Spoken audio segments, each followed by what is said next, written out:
예, 안녕하십니까. 한국경제TV 강주혁입니다. 구독과 좋아요 부탁드리고 우리 동입니다. 맨날 이제 경제 방송인데 강아지 사진 자꾸 올려서 도대체 뭔가 뭐 이렇게 생각을 하실 수도 있습니다만은 누군가 그렇게 얘기를 했죠. 동물을 대하는 사람의 마음을 보면 그 사람을 알 수 있다, 이렇게 얘기를 하기도 했는데요. 그냥 자랑하고 싶어서 잠깐 올렸습니다. 자, 오늘 뭐 중요한 얘기 하나를 좀 해볼까 뭐 이렇게 생각을 하고 있는데 무슨 내용이냐 하면은 보건의료 데이터 관련된 내용입니다. 시장 안에서 계속해서 얘기가 나오고 있는 부분이 아날로그의 디지털화, 아니면은 뭐 4차 산업혁명, 뭐 AI, 뭐 여러 부분들 얘기들이 굉장히 많이 나오고 있는데, 거기서 가장 약한 부분이 어떻게 보면은 보건의료 부분이 아닌가, 이렇게 생각이 듭니다. 특히나 보건의료 부분은 우리나라에서 굉장히 잘할 수 있는데도 불구하고 아직까지 안 하고 있어서 약간 좀 안타까운 그런 마음도 좀 있고요. 지금은 이제 하려고 하니까 그 부분에 대해서 우리가 좀 언급을 하고, 시장 안에서 고들 종목군들이 아직까지 많이 상승을 하진 못했어요. 많이 상승하지 못하는 모습들도 일단 보여서 거기에 대한 기대감이라든지 하는 부분, 어떤 식으로 가져갈 수 있는지도 한번 체크를 해보면 좋을 것 같다라는 생각이 듭니다. 사실 이제 글로벌로 보면은 이제 이 부분 자체는 시장 안에서는 굉장히 좀 뜨거운 이슈들로 지금 자리매김을 하고 있다, 이렇게도 얘기를 할 수 있을 것 같아요. 미국 같은 경우에는 2015년도에 오바마 정부의 핵심 사업으로 추진하고 있습니다. All of Us 프로젝트라고 해서 100만 명 정도의 유전체를 일단은 정밀 의료기관 기반의 데이터를 일단 구축을 일단 하고, 이런 데이터를 구축을 해놔야지 기본적으로 뭐 어떤 이런 사람들은 이런 병이 걸리더라, 이런 현상이 일어나면 다음에 어떤 병이 걸릴 수 있더라 라고 하는 부분을 알 수가 있죠. 그렇기 때문에 일단 데이터 구축 부분에 얘기가 일단 있었고, 데이터 제공 기술 개발, 뭐 일단 개인들이 자기 데이터를 주는 부분을 일단 동의를 해야지만 데이터를 줄 수가 있을 거니까, 뭐 그 부분에 대한 얘기들, 그 다음에 2차 활용에 국민의 자발적인 참여를 유도를 해서 국가 주도로, 누구 주도로, 국가 주도로 데이터 기반의 미래 의료, 그러니까 사람이 아프기 전에 이런 현상이 있어요. 그러면은 이런 현상이 있으면은 이런 병의 가능성이 높아요. 뭐 이런 식의 표적이라든지 아니면 개인화된 어떤 데이터 부분을, 의료 부분의 기술을 도입을 하겠다, 뭐 이런 부분이고, 핀란드 같은 경우에는 전국민 유전체 바이오 뱅킹을 추진합니다. 해봤자 전국민이라고 해봤자 천만이 안 되죠, 얘네들. 어쨌든 보건 데이터를 국가 전략의 자산화를 시작을 해서 데이터 역시 2차 활용법을 도입을 하고 핀란드 내의 기업, 연구소 등의 연구 목적으로 활용을 합니다. 이게 이제 연구 목적으로 활용이 돼야지 이게 또 뭘 할 수가 있냐면, 핀란드 사람들한테는 이런 병이 잘 걸리고 그렇기 때문에 대체적으로 이런 영양제 정도는 먹어주는 게 좋아요, 뭐라고 하는 부분을 미리 좀 대처를 할 수 있는 부분을 만들 수가 있죠. 일본도 역시 마찬가지입니다. 일본이 우리가 가보면은 AI라든지 디지털화가 굉장히 안 돼 있는 그러한 나라인 것처럼 느껴집니다만은, 개인 건강 데이터를 통합 플랫폼을 구축을 하고 뭐 여러 가지 얘기들 하죠. 지금 보니까 첫 번째로 나오는 부분이 뭐 대부분 이제 오바마 같은 경우에도 정부의 핵심 사업을 추진하겠다 뭐 하면서 유전체를 모으겠다, 100만 명 모으겠다, 핀란드도 모으겠다, 전국민 유전체 바이오 뱅킹을 추진하겠다, 모으겠다, 일본도 모으겠다, 뭐 이렇게 얘기를 하는데, 제가 안타까운 부분은 뭐냐 하면 우리나라는 이미 모아져 있습니다. 여러분들이 예전에 오바마 행정부에서 우리나라에 대해서 굉장히 불효했던 부분들 중에 하나가 뭐냐면 건강보험 제도였잖아요, 그렇죠? 우리나라는 대부분의 국민들이 건강보험에 다 가입이 되어 있고, 건강보험에 가입이 되어 있기 때문에 병원 갈 때 건강보험으로 보통 하시죠. 아니면은 돈이 너무 비싸니까, 그렇죠? 건강보험을 한다라는 얘기 자체가, 우리는 대부분 사람들이 한 번이라도 아파본 사람들의 데이터는 병원에 일단 있다. 근데 병원에 있는 부분이 대부분이 일단 아날로그 부분으로 대부분 되어 있기 때문에 이걸 디지털화 하려고 생각을 하면 다른 나라는 모아야 되는데 우리나라는 이미 모아져 있는 그런 부분이기 때문에, 무슨 얘기인지 아시겠죠, 그렇죠? 그렇기 때문에 이 부분이 잘 활용이 되면은 바로 뭐 우리나라는 시작할 수 있는 부분이 만들어지지 않았나라는 생각도 해봅니다. 그래서 이제 이 부분을 가지고 시장 안에서 이제 얘기를 하는 부분은, 보건의료 데이터를 가지고 우리가 할 수 있는 게 뭐냐, 왜 각국 정부에서 이렇게 모으고 있느냐라고 하는 부분인데, 아까 얘기를 했던 부분이에요, 그렇죠? 국민건강보험공단에서 이미 3조 4천억 건 정도의 엄청 많이 가지고 있죠. 건강보험 심사평가원에서 한 3조 건 정도 가지고 있고요. 국립암센터에서도 일단 가지고 있습니다. 174건 정도를 개방을 해서 지금 공익에 지금 연구를 하고 있는 상태고, 민간 같은 경우에는 의료기관의 90% 이상이 EMR 구축을 했다. 이게 이제 전자로 이제 우리가 구축을 했다 이런 얘기인데, 수기로 하지 않고. 근데 사실 이게 의료기관 전체로 보면 90%인데요. 의원들 부분을 빼버리면 한 70 몇 프로밖에 안 되고요. 작은 병원까지 다 포함을 시키면 우리나라가 절반이 안 돼요. 그렇기 때문에 어떻게 보면은 EMR 관련된 종목군들도 굉장히 성장을 할 수가 있겠다. 이거 중요하죠. EMR 관련된 종목군들도 좀 성장할 수 있겠다라고 하는 부분 기억을 해두시면 좋을 것 같고, 이렇게 되면은 이제 진짜로 할 수 있는 게 뭐냐면, 의료 부분의 데이터라든지 하는 부분이 만들어지기 시작을 하면 우리가 진짜 할 수 있는 게 기본적으로는 신약 개발하는데도 시간이 조금 빨리 쓸 수도 있고요. 뭐 이런 부분이 있습니다. 그래서 정부에서도 굉장히 얘기를 많이 하고 있죠.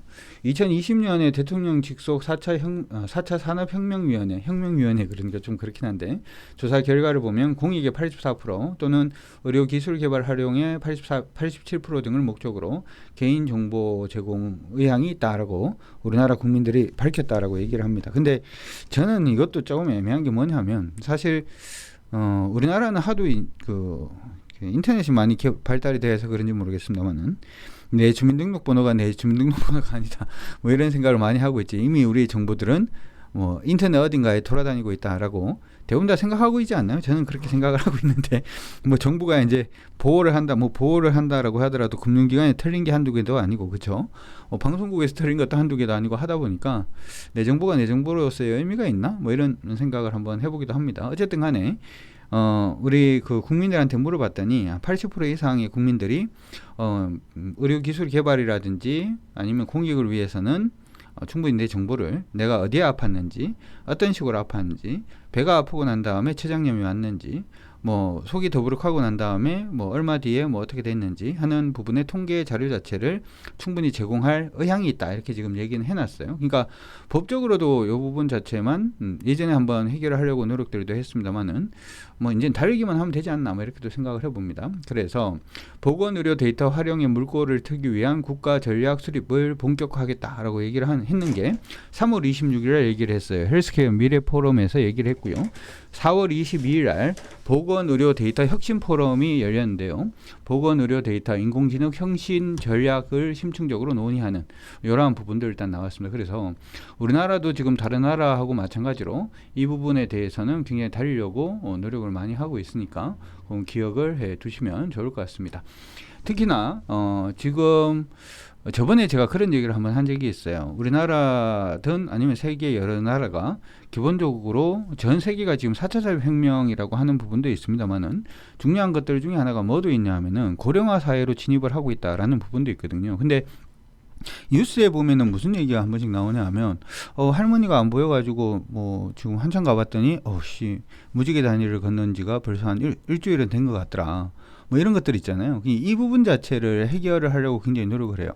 특히나 이제 몸이 아픈데도 불구하고 돈이 없어서 병원을 못 가서 나라의 국민들은 못 지켰다, 이런 부분을 좀 없애기 위해서 암이라든지 하는 부분에 대해서 국가가 나서가지고 뭐 돈을 이렇게 부담을 하고 하는 부분이 있는데, 가만히 한번 생각을 해봐요. 그러니까 예전에 이제 표적 항암제라든지 하는 부분에 신약 개발이라든지 하는 부분이 많았잖아요. 그러니까 표적은 무슨 얘기냐면 딱 고암에 대해서만 치료를 한다라는 건데, 아마 방사선 치료 받아보신 분들은 아실 겁니다만은 암 치료하다가 다른 데가 더 아파요.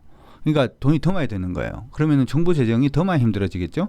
이러한 부분을 없애야 하기 위해서 뭘 할 수 있다? 표적으로 가야 되는 거죠. 두 번째로 볼 수 있는 부분이 우리 삼성바이오로직스도 그렇고 SK바이오사이언스도 마찬가지입니다만은, 지금 뭐 대규모의 CMO 관련된 회사들, 그러니까 약을 만들어주는 회사들, 대량으로 약을 만들죠. 대량으로 약을 만든다라는 얘기 자체는 약가 자체를 떨어뜨리는 효과 자체가 있습니다. 이것도 어떻게 보면 고령화 사회에서 정부가 국민의 건강이라든지 하는 부분을 지키기 위해서 노력하는 부분에 도움이 되겠죠. 한 가지 더 생각을 해보면, 아프면 돈이 많이 드는데, 아프기 전에 뭔가의 조짐을 알아가지고 치료를 할 수 있다면 당연히 돈이 적게 들겠죠. 그러니까 지금 사실 이제 하고 있는 부분이 AI 부분도 일단 그런 부분이고, 헬스케어, 웨어러블 관련된 부분도 사실은 이 데이터 자체가 마련이 되어야지만 성장할 수가 있는 겁니다. 그렇기 때문에 이 데이터 자체를 모으는 게 굉장히 중요하고, 방금도 말씀을 해드렸다시피 이걸 하기 위해서 지금 시장 안에서 웨어러블 관련된 종목군들이 뜨네, 아니면 헬스케어 관련된 종목들이 뜨네, 뭐 이런 얘기들을 많이 합니다만은, 실질적으로 이 데이터 자체가 모이기 시작을 해야 제대로 된 AI, 제대로 된 원격 진료, 제대로 된 개인 진료가 가능해지는 그러한 부분이 되지 않을까 이렇게 생각을 해봅니다. 정부에서는 지금 가장 먼저 앞서서 나와 있는 부분이, 우리 한국인들 같은 경우에 많이 걸리는 암이 있어요. 위암이라든지 대장암, 폐암, 간암, 유방암, 뭐 이러면서 10대 암종이 있는데, 한국인의 호발암종이라고 합니다. 그리고 개인 생성 건강 데이터 부분, 소위 말해서 우리가 이제 개인적으로 다니면서 생성이 되고 있는 웨어러블 기기라든지 아니면 사물 인터넷 기기에서 수집되는 라이프 프로로그, 그러니까 라이프 스타일, 어떤 사람이 어떤 라이프 스타일을 가지고 있을 때 어떤 병에 걸릴 가능성이 높더라라고 하는 부분들, 이러한 부분에 대한 데이터를 받기를 원하는 데가 굉장히 많습니다. 할 수 있잖아요, 그렇죠? 충분히 줄 수 있는 부분이기 때문에 이러한 부분이 이제 마련이 되기 시작을 하면 진짜 본격적인 웨어러블을 통한 이제 진료 치료라든지 아니면은 병을 미리 알아낸다든지 하는 부분도 충분히 가능하지 않을까 이렇게 생각을 합니다. 아까 말씀을 해드릴 때 우리나라는 이미 데이터가 만들어져 있다라고 했어요. 왜냐하면 건강보험 부분이 굉장히 중요하다라고 얘기를 했죠. 그래서 이 공공 데이터, 건강보험 등을 통한 공공 데이터 개방 건수를 연 1000건에서 5000건으로 일단 확대를 하고, 그리고 이제 한국인 특화 빅데이터를 단계적으로 일단 구축을 한번 해보겠다라고 얘기를 하고 있습니다. 그래서 첫 번째는 암이고요, 두 번째는 심뇌혈관, 세 번째는 호흡기 라고 하면서, 요즘 호흡기라고 하면은 사실 이제 코로나도 호흡기 안에 들어가는 부분이죠. 전염병이라든지 하는 부분도 충분히 잡아낼 수 있는 부분이기 때문에 이 부분 자체를 지금 이건 할 수밖에 없는 부분이 아닌가 이렇게 생각들을 한번 해봅니다. 뭐 여러 부분의 얘기들이 있습니다만은 일단은 AI 관련된 부분도 충분히 커질 수 있고요. 이런 부분을 통해서 충분히 만들어낼 수가 있는 부분인데, 이거 하기 위해서는 일단 데이터를 모으는 게 중요하죠. 우리 지금 시장에서 이 데이터 관련된 기업들이 한 3기업 정도가 있습니다. 3기업 정도가 있는데, 8기업에 대해서 여러분들이 조금 더 관심을 가져 놓으시면 미래를 향하는 문턱에서 뭔가에 돈을 벌 수 있는 기회를 또 마련하지 않을까 이렇게 생각이 들어서 오늘 간단하게 한번 유튜브 방송 올려봤습니다. 지금 제가 한국경제TV에 있는데요, 오늘 제가 1시 50분부터 시작을 해서 또 출연을 합니다. 방송도 많이 또 봐주시고 여러분들이 돈 버는데 도움이 되도록 총력을 기울이도록 하겠습니다. 지금까지 저는 강주혁이었습니다. 수고하셨습니다.